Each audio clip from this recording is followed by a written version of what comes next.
जर तुमचं पोट खूप वाढतंय तर याचाच अर्थ तुमच्या पोटातल्या ऑर्गन्सना ते झाकतंय. लिव्हर, किडनी, इंटेस्टाईन यावरही ते चढायला सुरुवात होते.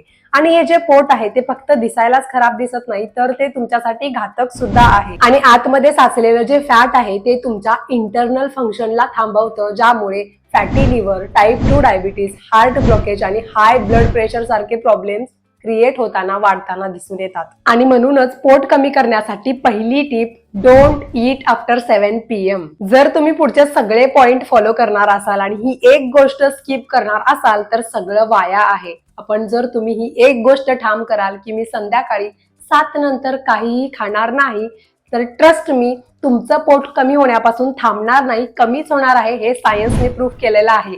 रात्र होते तसं तसं काय होतं, बॉडीचं मेटाबॉलिझम स्लो होतं आणि आपण जे खातो ते अन्न बॉडी अल्टराईज करत नाही आणि म्हणूनच खाल्लेलं सगळं सरळ सरळ पोटावरती येतं. जर तुम्ही रात्री उशिरा खाताय तर म्हणूनच तुमचं पोट सुटतंय, कारण बरेच लोक रात्री 10, 11, 12ला जेवतात आणि म्हणूनच तुमचं पोट सुटतं. रात्री 7 नंतर काहीही खाऊ नका, कारण पोट कमी करणे ही खूप गरजेची गोष्ट आहे, कारण पोटाचा आणि हृदयाचा कट्टर संबंध आहे. होणारे सगळे रोग हे पोटापासून होतात.